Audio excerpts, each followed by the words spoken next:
News every 15 minutes, weather every 10, and sports twice an hour. Newstalk, KGVO, AM 1290 and 98.3 FM. You're listening to Montana Morning with Peter Christian. As was revealed live on the KGVO yesterday, a Mineral County woman was found dead from exposure yesterday. Good morning, everyone. Montana Morning for Thursday, March 23rd, 2017. Right now, the sky's partly cloudy. We have 45 degrees in Missoula. A newscast this morning sponsored by Dig It Excavating. They bring 30 years of excellence to your job. For all your excavation needs, just give them a call. It's 214-4292. Mineral County Sheriff Tom Bauer said the body of 56-year-old Deborah Ann Kozel was found after days of searching in the Fish Creek area. According to Bauer, 911 received a call for help from Kozel at about 6 p.m. Friday, in which she said she was lost and that her car had been towed.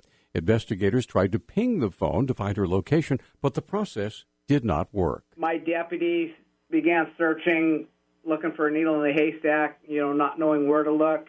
Continued to look throughout the weekend, different locations, see if we could locate something. We also called all the towing companies, the sheriff's office in Missoula, the PD, to see if they had contact with her. No one had anything. We spoke to Bauer on Talkback yesterday. On Monday, a man reported her car had been found near Fish Creek, and investigators began to search the area. Bauer said road conditions were very bad. We eventually arrived at the vehicle, ran the plate, and it came back to this missing person. One of the Fish and Game wardens that was helping us noted human tracks downstream about a mile from this vehicle. So they went down in there after they got off the hill. They located some medications with this gal's name on it. But a mile downstream from there, they found the woman's body Tuesday afternoon. But the conditions were too hazardous to use a helicopter, so a combination of search and rescue, Fish and Game, and Mineral County personnel worked to carry the body out. Bauer said the coroner determined the cause of death was exposure and that no foul play was involved. Legislative Republicans in Montana are seeking to retake control of the narrative on the issue of access to public lands. Republicans highlighted a package of legislation yesterday they hope will better position themselves with hunters, outdoor enthusiasts, and voters concerned about public access.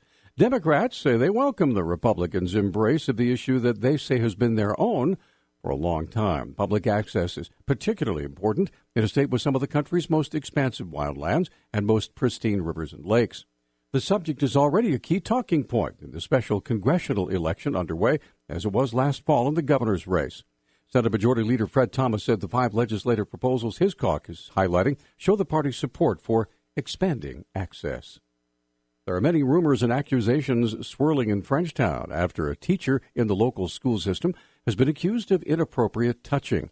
The Missoula County Sheriff's Office has been investigating since January, and Public Information Officer Brenda Bassett explains where detectives are in that process. Yeah, so we opened an investigation after 2 girls came forward and said that they had been touched inappropriately, allegedly.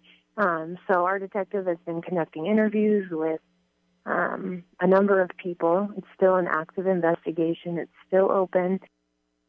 Though the case has already made headlines in numerous media outlets, there are still no official charges, and that's why the individual's name is not being used. Whether or not charges are filed or not, that's up to the county attorney's office. Nobody's been taken into custody. No arrests have been made. No charges have even been filed. So we're still actively working on the case. So, like I said, once that's done, it will go up to the county attorney's office, and our detective is hoping that will happen by the end of this week. Though originally placed on leave, the teacher in question is now back at school at work. Frenchtown School Superintendent Randy Klein addressed the issue in a press release, stating that the teacher had been disciplined for, quote, inappropriate boundary issues, and, quote, including acts like hugs and texting, but there are significant discrepancies in the accusations involving sexual assault. Klein says a representative of the Sheriff's Department has indicated charges against the teacher are unlikely.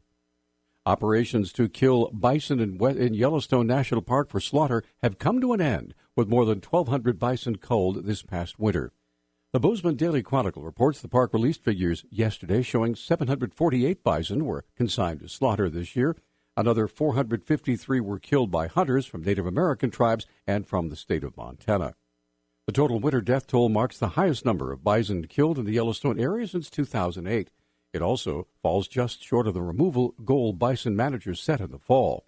Bison are taken from the area each year because of a management plan established in the year 2000 that calls for a population of 3,000 bison in the region. Park biologists estimate there are 5,500 right now. Missoula police encountered an odd situation late Tuesday night involving a drunk driver in the wrong lane of traffic at a red light.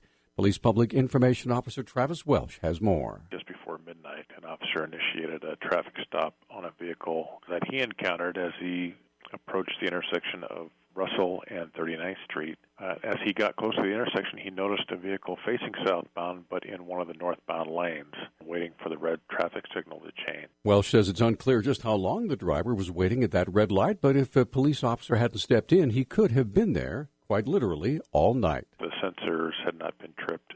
In other words, the intersection was unaware that a car was waiting to proceed. So he actually pulled up next to the car in the left turn lane, which prompted the light to change. As the vehicle was in opposing lane of traffic, the officer then initiated a traffic stop, and the vehicle pulled over in the 400 block of High Park Way, where the driver was subsequently arrested for DUI.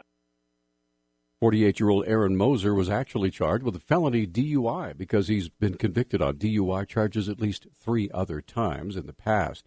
Moser was also issued a traffic citation for operating a vehicle without insurance. The Montana House Appropriations Committee met Wednesday and in 4 different bills allocated over $200 million for basic infrastructure. Republican Greg Hertz of House District 12 from Polson, also the Speaker Pro Tem of the House, said the monies funded House Bills 5, 6, 7, and 11. The projects right now that are currently in the bill we have quality schools projects, and there's about $15 million of those projects. And then we have projects such as water, sewer, roads, and some bridges. And we also have some reclamation projects of rivers, irrigation, and some mining areas. Hertz also said Governor Steve Bullock's proposed $157 million infrastructure bill would have included several other projects. The Historic Society in Helena, I think most members of the legislature have agreed that that's a very tough bill to lift over here, and there may be a separate bill just identifying that. There are some other projects, Romney Hall, the Vets Home, Billings Campus, and Great Falls Campus, and those are other items of building projects that we will be discussing. Hertz said the funding bill will make its way through the House and then on to the Senate. If passed, it'll go to the governor's desk for his signature or his veto. News Talk time now, 6:12. News Talk, KGVO. Missoula's official weather station. A rather pleasant early spring weather pattern is expected through early afternoon Friday. Patchy morning fog today, followed by partly sunny skies, highs around 50. Clear to partly cloudy and colder tonight with lows near 30. I'm meteorologist Mark Haka for KECI 13, your severe weather alert station.